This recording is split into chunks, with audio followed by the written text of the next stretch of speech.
Why is it that most people don't pursue their dreams or don't do better than what they're doing if they're capable of doing it? I think that many of us don't go the next step because we don't know what to do yet. And I say that the reason that we don't even explore the possibility of what to do is because subconsciously we don't believe that it can happen for us, and we don't believe that we deserve it. So here's what I'm suggesting. How much time do you spend working on you? How much time do you spend every day working on your dream? In the last 90 days, how many books have you read? In the last year, what new skill or knowledge have you acquired? What kind of investment have you made in you? So I'm saying that as you begin to look at where you want to go, if you want to make it today, and things are changing so fast you have to literally run to stand still, I'm saying that you've got to make some conscious effort to begin to work to develop you. Here's something else. Most people are not living their dreams because of fear, ladies and gentlemen. Fear, limited vision, and lack of self-esteem is what keep most people doing things they don't want to do. The same reason that people stay in relationships where they're abused or they're unhappy or it's unfulfilling, they can't see themselves beyond that relationship. They can't see themselves enjoying life without that person. They think that this is all that they can do. The same reason that people get stuck at a certain level in life, they can't see things being better for them. And they think that this is it and this is all they deserve. This is all they've ever seen. It's been passed on to them. And they think that this is it for them. Fear kills dreams. Fear kills hope. And I ask you a question, what is the benefit? What's the benefit of allowing fear to hold you back? What's the benefit of giving up on yourself, of not stepping out on life and taking life on? What is the benefit for you? What's the plus in that? What do you want me to tell you? That it's going to be a picnic? No, it's not. It's going to kick your butt? Yes, it is.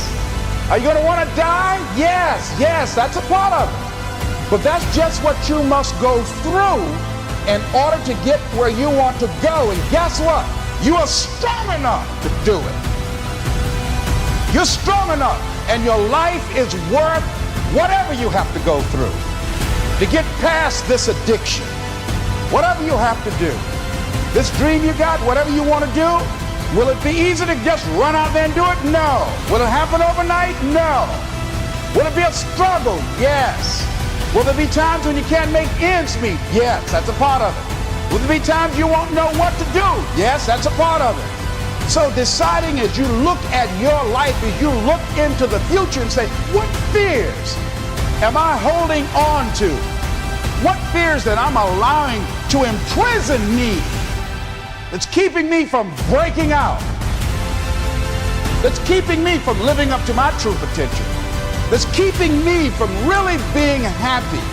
That's keeping me from having a sense of adventure and excitement in my life. What's keeping me from controlling my destiny? Whatever you've done up to this point in time, your life is working. Whatever you have produced, it came out of you as a result of the kind of person that you have become. It's a result of your choices. It's a result of your consciousness. Now you have to ask yourself, are you satisfied with what you have produced? Is this what you want? Would you like for things to be better than this? Do you believe that you deserve better than this? Or are you content? This is it. You don't have to do anything else. That you already resign yourself in life and say, well, I'm happy. Are you allowing yourself to get off the hook like that? Or do you believe somewhere in the back of your mind or in your heart that there's some other great work for you to do? There's something else that life has for you. And that's why you're here. How do we handle this fear factor? How do we increase our self-esteem? You have to begin to fortify yourself. How do we do that? I believe that you have to begin to consciously monitor your inner conversation and start talking to yourself. Start building yourself up. Sometimes the only good things you will hear about you are the things that you say to you. So I'm saying learn to be your own booster. Start building yourself up. Start encouraging yourself. Start saying, I can do this. I can make this happen. Go forth in a spirit and a knowing that there's a way that you can begin to handle this. There's a way out here somewhere. There's a solution. What it is that you're seeking, that you have the capacity for whatever comes up to handle it, to face it. And rather than feeling powerless, you begin to feel powerful. Your dream and your gifts have so much meaning and so much value for you till your hunger for them will begin to push you past the fear. Your hunger to have them will give you a special drive. As you work on yourself, as you begin to acknowledge your true identity, true power that you have, the true capacity you have to bring about change, the miracle working power that you have within yourself to do the things that you want to do.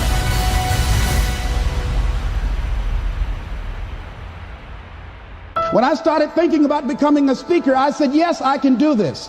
I can make this happen. When I start trying to convince myself I can be a businessman after flopping and failing and losing thousands of dollars and feeling stupid and dumb and having people take advantage of me because of what I didn't know, I had to talk to myself because people were saying to me that I was dumb. And somewhere in the back of my mind, I was saying, you're right. Look at what I've done. I had to say, no, Les. Hey, come on, man, get yourself together. You can handle this. You just haven't figured it out yet.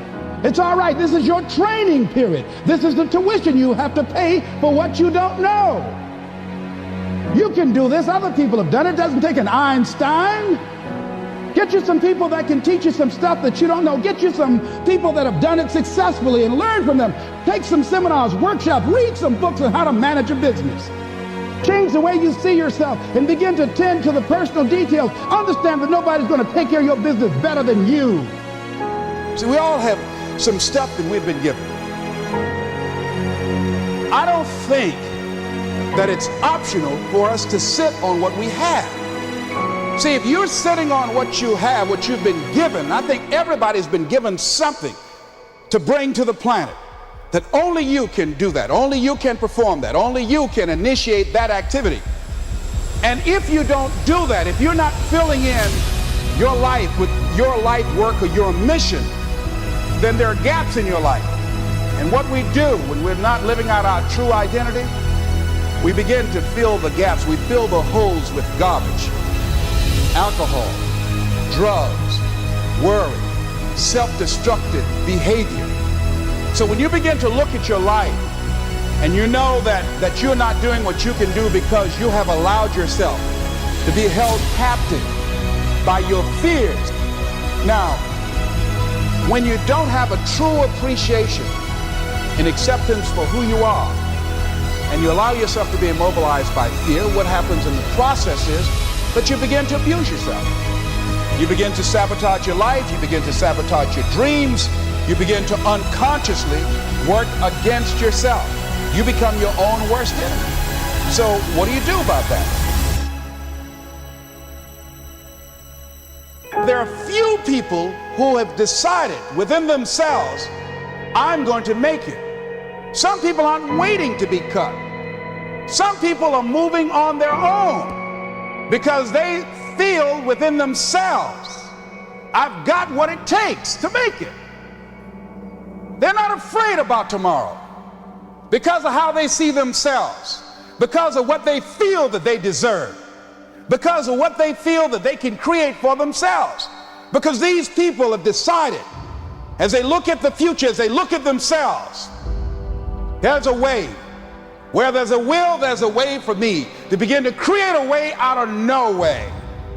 And when you have that kind of consciousness, when you have that kind of spirit, nothing can stop you. Nothing. When you want something out of life, you've got to be willing to go into action. Don't wait around for things to be just right. Don't wait for things to be perfect. Don't wait for the ideal situation. It will never be ideal. There will always be a reason. Well, as soon as the children grow up, as soon as I pay my bills, as soon as I get my divorce, as soon as I get enough money together, do what you can, where you are with what you have, and never be satisfied. A lot of people never take a chance in life. They don't want to take any chances. They want the situation to be ideal. See, that's not walking by faith. That's walking by sight. I was born in a poor section of Miami, Florida called Liberty City. I was born in an abandoned building on a floor with a twin brother. And when we were 6 weeks of age, we were adopted. And when I was in the 5th grade, I was identified as EMR, labeled educable, mentally retarded, put back from the 5th grade into the 4th grade. And I failed again when I was in the 8th grade. I don't have any college education, but because of my mother, and I feel like Abraham Lincoln, who said, all that I am and all that I ever hope to be, I owe to my mother. I saw a sign once that said that God took me from my biological mother's womb and placed me in the heart of my adopted mother. So my first major goal was to buy my mother a home, to take care of my mother. And I did that, took care of her until she passed at 88. But I'll never forget when I met Mr. Washington. I was in a class waiting on another student, and he came in and he said, young man, go to the board and work this problem out for us. I said, oh, sir, I can't do that. He said, why? I said, I'm not one of your students. He said, look at me. I said, yes, sir. Go to the board and work the problem out anyhow. I said, sir, I can't do what you're asking me to do. He said, why? Sir, because I'm educable, mentally retarded, sir. And as the students erupted in laughter, he came from behind his desk, he looked at me and he said, don't you ever say that again. Someone's opinion of you does not have to become your reality. And that was a turning point in my life. On one hand, I was humiliated. But on the other hand, I was liberated, because he looked at me with the eyes of Goethe, who said, look at a man the way that he is. He only becomes worse. But look at him as if he were what he could be. Then he becomes what he should be. I've found that most people fail in life, not because they aim too high and miss. Most people fail in life because they aim too low and hit. And many don't aim at all. So raise the bar on yourself and don't ask how you're going to do it. I'll never forget when I decided that I wanted to become a motivational speaker. I saw the late Dr. Norman Vincent Peale, and my heart said, I can do that. But my mind asked the question, how? And for over 14 years, I would go see Zig Ziglar and Dr. Norman Vincent Peale and Jim Rohn and different speakers, and I would be in the audience, and my heart would pounce and say, you can do that, Les. And then when I would leave, I would be going to the parking lot, and my mind said, how are you going to do it? And I spent so many years trying to figure out how. I wasted 14 years. How many of you ever procrastinated? Raise your hands, please. Yeah, see, so as you begin to think about your goals, the most important thing is, and write this down, commit yourself. See, once you commit yourself, the how will come, the way will come. Once you commit yourself, you will then figure it out. And if you're going in the wrong direction, all you have to do is turn around and go in the other direction. You will figure it out. You want to begin to just challenge yourself. You want to stretch yourself, because you really don't know what you can't do. Once you think about the goals that you want to achieve, and I really want to challenge you to make up your mind that you're going to make that happen for yourself. And I hope that it's some goal that really resonates with who you are. What is your reputation in your industry? When you come into a room and you leave, what's the scuttlebutt about you? Do people say, hey, that's a go-to person. That's a person, if you ask them to do that job, you're talking about the job being done. It will be done extremely well. Are you known for that person that stand out with what you do? That stand out with your quality of service, with your standards, always looking for ways to better your best? Are you one of those people that believe, well, if it ain't broke, don't fix it? Japanese believe it ain't perfect, keep working on it. Are you willing to keep working on it? Are you willing to realize that you have not done your best stuff yet, that you can better your best? You've got to take responsibility for that. And now let's go to the next level. Not only is it possible that you can live your dream, is it necessary that you call forth your team and surround yourself with people that you can learn from and grow from, that you must work on yourself and monitor yourself and train yourself. that you've got to begin to take total responsibility for the outcomes that you want to produce in your life? Well, let us say together with power and conviction, it's hard. Ladies and gentlemen, living a dream, changing your life, is hard. It's hard when you lose all your money, when you've given it the best that you have, when you have some major setback. It's hard. When a doctor looked at me and said the three horrible words no one wants to hear, "You have cancer." It was hard to mobilize my mind and spirit, to listen to tapes and music and read scripture and be around other people and seeking out other prostate cancer conquerors to believe that I could do this. It was hard. Never forget, my son said, "Daddy, are you going to die?" "Why are you asking me that?" "You're not going out much. You're not the bubbly personality that I know you to be. You're not talking much. You're spending a lot of time in the room by yourself, Dad. Are you going to surrender? Are you giving up? Are you going to let that doctor's opinion become your reality? Will my daddy see me graduate?" Yes, son, yes. I'm going to fight. No, I don't think it's my time yet. I'm going to see you graduate, but more than that, I've got some other things that I'm going to do with my life. And I thank you for asking me that. But I must tell you that I'm scared. I'm scared. And I've never been in this situation before. It's been easy for me to talk to people and encourage people when they've had challenges in their lives. But it's me. And I don't feel less than a man in admitting this to you. Yes, I'm scared. And I need some help. Repeat after me, please. Ask for help. Not because you're weak, but because you want to remain strong. And ask for help, and don't stop until you get it. Yes. See, life is hard. And there are some moments in life when you're going to need some help. You're going to need somebody to speak to you. You're going to need somebody to say something to you. I have a friend of mine, Willie Jolly, who's a motivational speaker. He said a setback is a setup for a comeback. I had to listen to Willie's tapes. I have another friend, Kevin Brace, who's a speaker. He said, "Les, come on, man, you can do this. You can make this happen. You can hit a home run. It's a done deal. You are Les Brown. That cancer's got to get out of your body." I said, "Talk to me, Kevin, talk to me." That's what I need to hear. I needed to hear those words. I don't care who you are. Many people won't allow themselves to ask for help because of pride. Pride cometh before a fall. Because of ego. Ego means edging God out. No, ask for help. Not because you're weak, but because you want to remain strong. And ask for help, and don't stop until you get it. I'm here because a lot of people helped me. I'm here because a lot of people believed in me at a time when I was struggling to believe in myself. The other thing is, let us say together, it's worth it. Yeah, see, I think, and write this down, you got to find 5 reasons that will make it worth it for you. 5 reasons. What will make it worth it for you?